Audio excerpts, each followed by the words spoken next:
A paz do Senhor, povo de Deus, tudo bem com vocês? Espero muito, muito que sim. Eu tô passando aqui hoje para trazer mais uma palavra de fé e de meditação para o seu coração e para a sua vida, em nome de Jesus. Eu quero falar com vocês hoje sobre um homem que se encontra no livro de 2 Reis, do capítulo 18 até o 20. A Bíblia vai nos contar sobre o rei Ezequias e eu estava meditando nele hoje, na passagem dele. E me chama a atenção porque ele vai virar rei e ele vai ver que a situação que se encontra Israel está precária, está caótica, que o povo outrora servia a Deus, outrora servia a idolatria, aos deuses. E ele vai dizer, a primeira coisa que eu tenho que fazer é restaurar o altar. A primeira coisa que precisa ser feita é a restauração de Israel com Deus. Isso me chama a atenção porque há pessoas que dizem que quer conhecer o homem, quer conhecer verdadeiramente o caráter de alguém, dê poder e dinheiro a ela. Isso me chama a atenção porque o rei Ezequias, ele vai estar no trono, ele vai estar com poder e com riqueza. E ele não se cresce mediante isso. Ele não fica soberbo e diz, eu sou rei, eu posso, eu mando. A partir de agora Israel vai viver sobre o que eu quero. O que eu falar vai ser ditado. Não. Assim como o rei Acabe, que outrora servia a Deus e por influências de Jezabel cai e deixa de servir a Deus para servir a Baal. Ezequias não. Ezequias diz, a primeira coisa que eu preciso fazer é restaurar o altar. Eu tenho convicção disso, que é necessário restaurar a aliança das pessoas com Deus de Israel. Glória a Deus por isso. Isso é muito lindo porque é um governante que está para governar as pessoas, a nação. E ele diz a primeira coisa, antes de eu governar de maneira administrativa, eu preciso que o povo entenda que sem Deus nada poderá ser feito. E sem a direção de Deus eu não vou fazer nada. E ele restaura o altar. Glória a Deus por isso. Glória a Deus pela vida do rei Ezequias, que teve a sabedoria para entender que era necessário a presença de Deus e a reconciliação com o povo. E o que acontece? Capítulo 18. O próximo capítulo, a Bíblia nos narra a história que o rei da Síria, chamado Senaqueribe, ele se levanta com muita fúria sobre as nações por onde ele tem passado. E ele mata, ele destrói, ele rouba e ele leva cativo os povos. Aleluia, glória a Deus. E o que acontece? Com Judá não vai ser diferente. Ele manda os seus servos, ele manda os seus mensageiros e ele taca o terror no povo. E não só para ameaçar, não. Ele manda falar de acordo com a língua do povo. Ele fala em judaico. Para as pessoas entenderem que contra Senaqueribe ninguém mexe. Que contra Senaqueribe até agora todos os deuses de todas as nações por onde ele tem passado não lutam e não defendem o seu povo. Quando ele passa, o seu exército extermina as pessoas. E com Judá e com Jerusalém não vai ser diferente. E ele manda mensageiros para deixar o povo sob estado de medo. Ele ameaça, e ele brinca, e ele ri, e ele fala, vocês não acreditem no rei Ezequias não, porque ele está dizendo que o Deus de vocês vai guardar vocês, que o Deus de vocês vai livrar vocês da mão do Senaqueribe. Mas eu tenho visto, por onde nós temos passado, que não há deuses para livrar as pessoas do jugo e da mão de Senaqueribe. Glória a Deus e aleluia. E ele vai dizer, vocês não brinquem não contem com a aliança do Egito. Por quê? Porque o Egito era conhecido por seus carros, por seus cavaleiros, pelo seu exército poderoso. E ele brinca e ele zomba, ele fala, não contem com a ajuda do Egito. Porque contra Senaqueribe, vocês não têm chance. Aleluia. E Ezequias vai ficar sabendo disso. E ele chega para Deus e fala, ele entra na casa do Senhor, ele entra no templo, ele entra na congregação. E ele se humilha diante da presença de Deus. E ele fala, Deus, esse homem é poderoso de fato. Onde ele tem passado, de fato, ele tem sido vitorioso. Mas até aqui, ele não conheceu o Senhor. Ele foi vitorioso e zombou dos deuses das nações, porque eram deuses constituídos de pedra e de madeira. Mas eu sei que tu és um Deus vivo. E ele entra no templo e ele manda chamar o profeta Isaías. Aleluia, glória a Deus. E o profeta Isaías fala para ele, fiquem calmos. Não precisa temer a afronta de Senaqueribe. Aleluia, glória a Deus. Deus estava dizendo para Isaías, não temas, porque eu ouvi as tuas orações, as tuas lágrimas. E o que acontece? Deus vai dar vitória ao povo de Israel mais uma vez, através do entendimento e do reconhecimento de Ezequias. Por quê? Porque o povo estava sendo afrontado, o povo estava sendo ameaçado. E ele vai para o templo e ele diz, vocês não estão afrontando a mim como rei, vocês estão afrontando ao Deus de Israel. E ele vai para o lugar certo, e ele clama a pessoa certa. Aleluia. E Deus dá vitória. Deus envia um anjo e mata 185 mil homens. Aleluia, glória a Deus. Posteriormente a isso, Ezequias adoece. Deus manda o profeta Isaías até a casa dele e fala, coloca a tua casa em ordem, porque tu morrerás e não viverás. Ezequias fica abalado com a notícia. Ezequias coloca a sua cara para a parede e chora. E ele clama a Deus mais uma vez.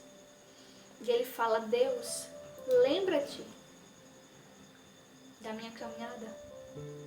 Lembra-te da minha trajetória até aqui. E aí, Deus vai ter misericórdia. Deus manda o profeta Isaías voltar e diz, fala que eu estou acrescentando mais 15 anos de vida. E eu vou fazer voltar atrás 10 degraus do relógio de Acás. Glória a Deus. E o profeta Isaías fala, faz uma pasta de figos e coloca sobre a enfermidade e você vai ser curado. Depois de 3 dias, sobe ao altar. Aleluia. Glória a Deus. O que eu quero dizer? Ezequias é um homem que entende, que reconhece. Ele foi curado, Deus curou ele. O nome do Senhor foi glorificado mais uma vez. Através da vida de Ezequias, mais um milagre, mais uma vitória, mais uma conquista. Posteriormente, o tempo passa, se passam 15 anos e ele morre. E o seu filho, Manassés, reina em seu lugar. Mas o que eu quero falar para vocês não é sobre ter, não é sobre conquista, não é sobre poder, não é sobre eu mando, eu posso, eu faço e aconteço, não. Porque com Deus não tem isso. Aleluia. Ele é Deus. É Ele que manda, é Ele que pode, é Ele que faz e acontece. Se for da vontade dEle. Glória a Deus por isso. E Ezequias, como um homem, como servo, como alguém que desde a sua mocidade via e conhecia o Deus de Israel, ele entendia isso. E a questão não era sobre ele, a questão não era sobre ser rei. questão era sobre o Deus a quem ele servia. O Deus a quem governava a vida dele. Aleluia. Meu nariz está coçando. Glória a Deus. Em todo momento, Ezequias reconhecia que não era sobre ter, que não era sobre ele, mas que era sobre Deus. E ele coloca Deus à frente do povo. Ele coloca Deus em primeiro lugar. Ele restaura o altar para as coisas posteriormente acontecerem. Foi necessário ele restaurar o altar para Deus poder dar vitória sobre Senaqueribe. Porque ele estava demonstrando para Deus que não era sobre ele, e sim sobre Deus. E eu quero dizer isso para você. Não é sobre nós, é sobre Deus. Aleluia. E nós temos que aprender a reconhecer isso. Que tem coisas na nossa vida que Deus permite. Tem guerras, tem doença, tem adversários que Deus permite na nossa vida para o nome dele se glorificar. Não é sobre nós, é sobre entregar no altar. É sobre orar e clamar por resposta. E Deus, através dos seus profetas, fala: é assim que se faz. É assim que tem que ir. Glória a Deus. Não é sobre ter. É sobre reconhecer que Deus, Ele é o Deus que tem que governar as nossas vidas. E através da sua direção, que através do seu mandar, nós temos que obedecer. A Bíblia é bem clara ao dizer que Deus prefere a obediência do que sacrifício. Aleluia. Eu não sei quem vai assistir esse vídeo. Eu só sei que Deus manda dizer para você que vai assistir esse vídeo: obedeça. Obedeça a voz do Senhor. Obedeça o mandar do Senhor. Obedeça a direção que Deus já te entregou. Obedeça o chamado que Deus te entregou. Ajude, levante, pregue, evangelize, cante, faça a obra. Seja profeta. Seja a boca de Deus nessa terra para essa geração, da maneira que você puder ser e da maneira que Deus já mandou você ser. Glória a Deus. Não é sobre nós, é sobre um propósito. Nós estamos vivos porque Deus quer nos usar para essa geração. Deus quer nos usar para pregar, e pregar o Evangelho a toda criatura. É sobre isso. É sobre a graça dele nos alcançar todos os dias e a gente testemunhar os nossos milagres e os nossos livramentos de guerra, os nossos livramentos. Conte por onde você passar. Tudo aquilo que Deus tem feito você viver. Todos os livramentos, todas as curas, todos os milagres. Conte os seus testemunhos. Porque contar os seus testemunhos é uma maneira de glorificar a Deus através da sua vida e da sua história. Não é sobre nós, é sobre Ele. É sobre Deus, é sobre a cruz do Calvário, é sobre a eternidade. É sobre milagres, é sobre o poder de Deus sobre as nossas vidas. Então, testemunhe por onde você passar. Seja um evangelista por onde você passar. Assim como Ezequias, que através da vida dele, o nome do Senhor foi glorificado. Não foi sobre ele. Foi sobre, através da vida dele, as pessoas conhecerem o poder e a glória de Deus. Receba essa palavra. Seja um instrumento de Deus para essa geração. Seja um instrumento de Deus nesses últimos dias. Deixe Deus lhe usar da maneira que Ele mandar. E que Ele tocar no seu coração e na sua mente, com louvor, com palavras, coração, com panfleto. Através do seu testemunho, através da sua história. Deixa Deus te usar para alcançar vidas. E para o nome do Senhor ser glorificado e ser notório e ser conhecido onde você passar. Aleluia. Porque Deus vai chegar para o profeta Isaías e vai dizer: eu preciso de alguém que vá. Mas quem eu enviarei? O profeta Isaías diz: envia-me a mim. Deus precisa de pessoas que estejam dispostos a ir e pregar e profetizar e falar aquilo que verdadeiramente Deus manda para essa geração. Então seja como Isaías. Deixe Deus te usar e vá. Voe, pregue, evangelize, conte seus testemunhos por onde você passa e deixe o nome do Senhor ser glorificado e conhecido entre as nações e os povos. Em nome de Jesus, porque nascemos para isso, para a glória de Deus. Nascemos para o louvor de Deus. E nascemos para ser boca de Deus. E que através da nossa boca, o nome do Senhor seja glorificado nessa nação. Amém? Eu não sei para quem vai ser essa palavra, mas receba ela em nome de Jesus. Conte os seus testemunhos. Conte daquilo que Deus tem feito você viver. Para que mais vidas venham crer, venham ter fé e venham alimentar a esperança da fé. Porque a Bíblia diz, o apóstolo Paulo vai dizer que a fé vem pelo ouvir a palavra de Deus. Então pregue o seu testemunho, pregue a palavra de Deus para que a fé venha reinar e brotar nos corações das pessoas. Porque o mundo precisa de fé. O mundo precisa lutar, crer e ter esperança em Deus. Amém? Receba essa palavra em nome de Jesus.